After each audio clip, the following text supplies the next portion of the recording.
सहपाठी और ऑफलाइन सहपाठी। अपन एक स्टूडेंट है और अपन को स्टूडेंट के हिसाब से पढ़ना है, चाहे ऑनलाइन वाले हो चाहे ऑफलाइन वाले हो, ठीक है। तो अपन ने कल 3 क्वेश्चन करे थे। कितने क्वेश्चन कर लिए थे? 3 क्वेश्चन कर लिए थे। अब आगे के क्वेश्चन और करते हैं। चौथा नंबर का क्वेश्चन क्या है बताओ। Bracket x minus 3 bracket 2x plus 1 बराबर x ब्रैकेट x प्लस 5। यही है। देखो ये है द्विघात समीकरण चेक करने वाले क्वेश्चंस। 4.1 के पहले का चौथा क्वेश्चन है और 4.1 में अपन को करना क्या है, सिर्फ द्विघात समीकरण बनानी है। सिर्फ क्या बनानी है? द्विघात समीकरण। द्विघात समीकरण बनानी है तो अपन देख रहे हैं कि यहाँ पर कोई सूत्र लग रहा है क्या? नहीं लग रहा है। यहाँ पर भी कोई सूत्र लग रहा है क्या? तो मैंने कल एक चीज बताई थी कि एक एक पद पूरे कोष्ठक से गुणा होगा। पहले x 2x से गुणा होगा, फिर ये x किससे गुणा होगा? 1 से। पहले x किससे गुणा हो जाएगा? 2x से। फिर ये x किससे गुणा हो जाएगा? 1 से। क्लियर है? फिर माइनस का 3 गुणा होगा 2x से। फिर माइनस का 3 किससे गुणा होगा? 1 से। क्लियर है? ऐसे कैसे यहाँ पर ये x इस x से गुणा होगा, फिर यही x किससे गुणा हो जाएगा? 5 से। क्लियर है? क्लियर है कि नहीं है? यहाँ तक कोई दिक्कत? तो हम क्या करेंगे, पहले x को 2x से गुणा कर देते हैं। x को किससे गुणा कर देते हैं? 2x। क्लियर है भाई? फिर x किससे गुणा होगा? प्लस का 1 से। तो प्लस x इंटू ए। यहाँ तक कोई दिक्कत है क्या? अब ये माइनस का 3 प्लस के 2x से गुणा होगा, तो माइनस का 3 किससे गुणा होगा? प्लस के 2x से। हो गया। और ये माइनस का 3 फिर किससे गुणा होगा? 1 से। माइनस का 3 फिर किससे गुणा होगा? 1 से। यहाँ तक कोई दिक्कत? फिर क्या लग रहा है? बराबर। बराबर का चिन्ह लगाया।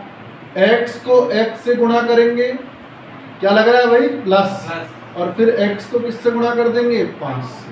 यहाँ तक कोई दिक्कत है क्या? कोई दिक्कत नहीं है। देखो फिर ध्यान से, ये 2x है, ये x है, गुणा हो जाएगा 2x स्क्वायर हो जाएगा। गुणा में हमेशा स्क्वायर होता है, क्योंकि देखो गुणा में क्या होता है, अच्छी तरीके से देखेंगे तो ऐसे है ये, इसके ऊपर भी घात 1 है और इसके ऊपर भी घात 1। जब आधार समान हो तो घातें जुड़ जाया करती हैं। जब आधार क्या हो? समान हो तो घातें जुड़ जाया करती हैं। तो x 1 प्लस 1 कितना हो गया? 2। तो हुआ कि x स्क्वायर नहीं हुआ? हुआ कि नहीं हुआ? आई की बात नहीं है समझ में? क्लियर है यहाँ तक? कोई दिक्कत? अब देखो यहाँ पर फिर क्या लग रहा है? प्लस। ये प्लस लगा दिया। अब इसके बाद देखो 1 को x से गुणा करेंगे। 1 तो एक ऐसी संख्या है कि इसको किसी भी संख्या से गुणा कर लो, वो की वही संख्या आ गई है। तो x ऐसे कैसा आ गया? अच्छा यहाँ पर संख्या है भाई, 3 को 2 से गुणा करा 6, 3 दूनी 6। 3 को 2 से गुणा करा कितना आया? 6x। और देखो -3 को 1 से गुणा करा -3। क्लियर है भाई? कोई दिक्कत? ये बराबर लग रहा है। आधार समान है तो घातें आपस में जुड़ जाएंगी। तो x स्क्वायर हुआ कि नहीं हुआ? क्लियर है? और x को 5 से गुणा करा तो क्या आ जाएगा? 5। कोई दिक्कत भाई? कोई दिक्कत? अब देखो ध्यान से, ये 2x स्क्वायर को मैं ऐसे लिख सकता हूँ कि x square into x square. अब समझना कैसे लिख सकता हूँ, या ऐसा नहीं, सॉरी ऐसे नहीं लिख सकते, ऐसा लिख सकता हूँ x square plus x square. समझ लेते हैं क्या दिक्कत है। 2x स्क्वायर को मैंने इस तरीके से लिख दिया, x square plus x square. क्या ये वापिस हमको 2x स्क्वायर में मिल सकता है कि नहीं मिल सकता? तो ध्यान से देखो, मैंने तुमको एक चीज बताई थी, कोई भी संख्या हो, कोई भी संख्या हो, कोई भी a से लेकर z तक कोई सी भी पद हो, उस पद के साथ हमेशा एक गुणा में और एक भाग में रखें। एक गुणा में और एक भाग में। ना तो हम गुणा वाला एक लिखते हैं कभी भी, ना हम भाग वाला एक लिखते हैं। अब ध्यान से देखो,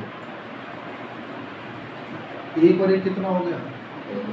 अच्छा पहले यहाँ देखो, एक पद ये बन गया और एक पद ये बन गया, दोनों पद बन गए।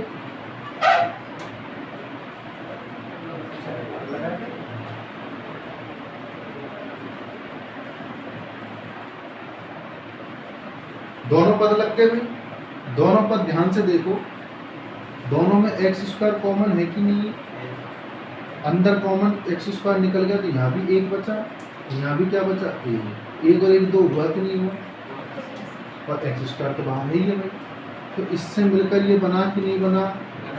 इसलिए मैं 2x स्क्वायर को x square plus x square लिख सकता हूँ कि नहीं लिख सकता? क्लियर है? कोई दिक्कत? देखो ध्यान से। अच्छा ये देखो, माइनस का 6x है और ये क्या है? प्लस का x है। ये माइनस का तो 6x है, ये प्लस का x है। ये मतलब माइनस के 6 है और ये प्लस का 1 है, तो 6 में से 1 चला गया तो कितना बचा? 5। लेकिन माइनस का 5 बचेगा। किसका 5 बचेगा? यहाँ तक कोई दिक्कत है क्या? माइनस का 3। यहाँ तक कोई प्रॉब्लम किसी को? अच्छा आखिर मैंने 2x स्क्वायर को ऐसे लिखा क्यों?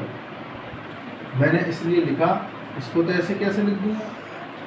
देखो एक एक्स स्क्वायर से एक एक्स स्क्वायर, इसलिए मैंने, अगर मैं डायरेक्ट यहाँ काट देता तो तुम्हें कंफ्यूज जाते सर 2 बच गया।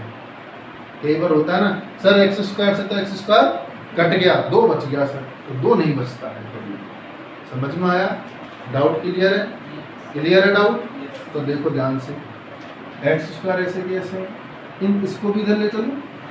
अब देखो और ध्यान रखना, ये प्लस का 5x है और ये तो आपस में कट नहीं सकते हैं। अगर ये भी प्लस का 5x होता, ये भी प्लस का 5x था तो कट जाता, ये माइनस का ये भी माइनस का होता तो भी कट जाता। क्योंकि याद रखना, बराबर चिन्ह पर इधर समान चिन्ह हो या इधर भी माइनस हो तो वो माइनस से माइनस कट जाएगा और प्लस से प्लस कट जाएगा। बराबर में दोनों चिन्ह यदि समान है, दोनों पदों के चिन्ह यदि समान है तो संख्या आपस में कट जाया करती है। आई की बात नहीं आई समझ में? यहाँ तक तो कोई दिक्कत नहीं है ना?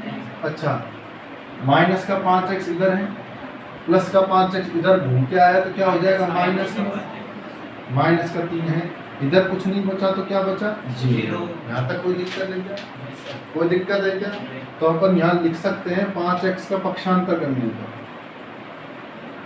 5x का पक्षांतर करने का,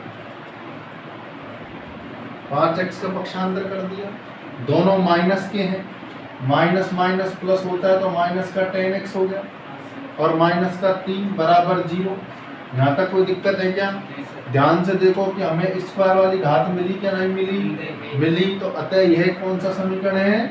द्विघात समीकरण है। अतः यह द्विघात समीकरण है। आई की बात नहीं आई समझ में? पहले ये बताओ, आ गई बात समझ में?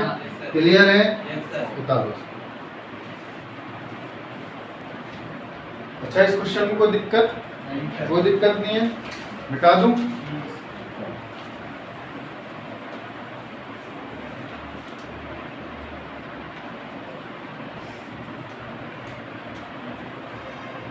देखो भाई ध्यान से, अगला क्वेश्चन बोलो। Bracket 2x minus 1 bracket x minus 3 बराबर bracket x plus 5 bracket x minus 1। 5 number question है।